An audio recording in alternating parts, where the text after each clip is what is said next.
আসসালামু আলাইকুম, welcome back to my channel. সবার কি অবস্থা, কেমন আছেন? আবারও চলে আসলাম নতুন একটা ভিডিও নিয়ে। তো আজকের ভিডিওটা সকাল থেকে স্টার্ট করেছি। এই তো দেখতে পাচ্ছেন আমার মেয়ে কিন্তু এখনও ঘুম থেকে ওঠেনি।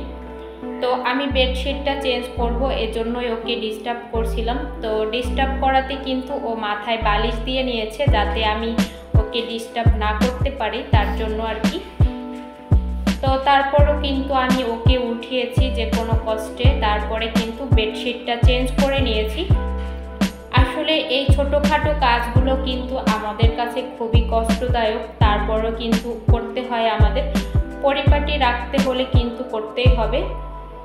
তো আমি কিন্তু সুন্দর করে গুছিয়ে নিয়েছি। আর ওই তো দেখতে পাচ্ছেন আমার হাত থেকে পড়ে কিন্তু আমার যে সুন্দর অলমেটটা ছিল সেটা ভেঙে গিয়েছে, তারপরও অলে সেট করে দিয়েছি। তো ওটা আমি ভাবছিলাম মার্কেটে নিয়ে তারপরে আবার সুন্দর করে একটা ফ্রেম করে আনবো, ফেলে আর দেইনি। আর এই যে রুমের আলোটা দেখতে পাচ্ছেন, এটা কিন্তু সম্পূর্ণই একটা সুন্দর ন্যাচারাল একটা আলো, এটাতে কিন্তু কোনো লাইট জ্বালানো হয়নি। তো আমি কিন্তু সব একদম কমপ্লিট করে তারপরে রান্নায় চলে আসছিলাম। রান্নাটা কিন্তু অফ ক্যামেরায় করে নিয়েছি। এই তো দেখতে পাচ্ছেন আজকে শুধু গরুর মাংস ভুনা করছি, আর সাথে পোলাও রান্না করেছি অল্প পরিমাণে। যেহেতু এখন গরম পড়ে গেছে, অতিরিক্ত করিনি, যাতে একবেলা হয়, তার জন্যই আর কি করেছিলাম। তো গত ভিডিওতে কিন্তু আমি সবাইকে আমার খুশির যে সংবাদটা সেটা দিয়েছিলাম, আমি গুগল অ্যাডসেন্স পেয়ে গেছি। তো সবাই আমার জন্য দোয়া করবেন আর সব সময় আমার পাশে থাকবেন। ইনশাল্লাহ আমিও আপনাদের পাশে থাকবো সব সময়ের জন্য। কিছুদিন ধরে আমার বাসায় একটু সমস্যা হচ্ছে নেটের, এজন্য আমি কারো ভিডিও দেখতে পারছি না। ইনশাল্লাহ আগামীকাল থেকে সবার ভিডিও দেখার চেষ্টা করব, হয়তোবা যদি সমস্যার সমাধান হয়ে থাকে। তো আমার পাশে সবাই থাকবেন ইনশাল্লাহ, আশা করছি। যেটা বলতে চাচ্ছিলাম, গুগল অ্যাডসেন্সের জন্য আমি কতটা অপেক্ষা করে পেয়েছিলাম।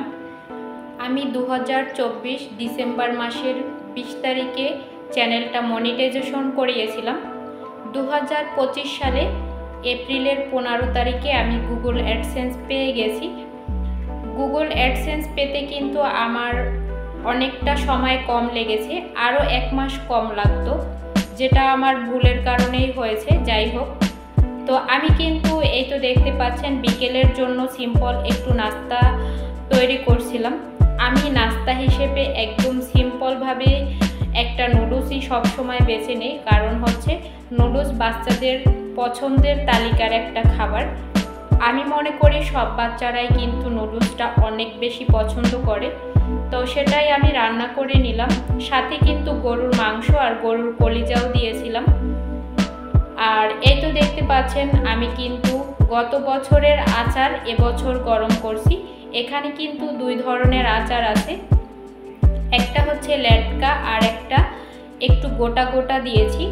তো 2টা আচার আমি একসাথে মিক্স করে নিয়েছি। আচারটা আমাদের ঘরে খুবই অপছন্দের একটা জিনিস। আচার নাকি সবার প্রিয় থাকে, কিন্তু আমার বাচ্চারা তো এখনও খুব ছোট, ওরা এখন পর্যন্ত আচারের যে টেস্ট ওটা বোঝে না। তো এটা আর গত বছরের আচার এবছর যেহেতু শেষ হয় নাই, তাই নতুন করে এখন পর্যন্ত আমি কোনো আচার দেইনি। তো আচারটা অনেক দিন ধরে ফ্রিজে ছিল, তাই আর কি একটু গরম করে নিয়েছিলাম। 2টা একসাথে মিক্স করে দিয়েছি। তো মিক্স করার জন্য এখানে আমি একটু খেজুরের গুড় দিয়েছি, হয়তোবা টক হতে পারে, যাতে টকের পরিমাণটা একটু কমে, তার জন্যই আর কি খেজুরের গুড় দিলাম। এই গুড়টা আমার মা পাঠিয়েছিল, যখন পাঠিয়েছে তখন অনেকটাই নরম ছিল, ফ্রিজে রাখাতে মনে হয় শক্ত হয়ে গেছে। তো সুন্দর করে কিন্তু আমি গরম করে নিয়েছি, এই তো দেখতে পাচ্ছেন।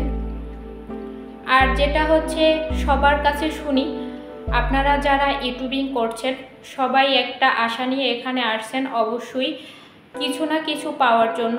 ইনশাল্লাহ কাজ করেন, সফলতা আসবে। চেষ্টা করবেন 6 মাসের ভিতরে চ্যানেলটা মনিটাইজেশন করার, 6 মাসের ভিতরে গুগল অ্যাডসেন্স হাতে পাওয়ার। আমি যতদূর শুনেছি অন্যদের কাছে গুগল অ্যাডসেন্স 6 মাসের ভিতরে না পেলে নাকি মনিটাইজেশন চলে যায়। কতটা সত্যি আমি আসলে জানি না। সবাই চেষ্টা করবেন 6 মাসের ভিতরে অর্জন করার। আজ এ পর্যন্ত, ভালো থাকবেন। আল্লাহ হাফেজ সবাইকে।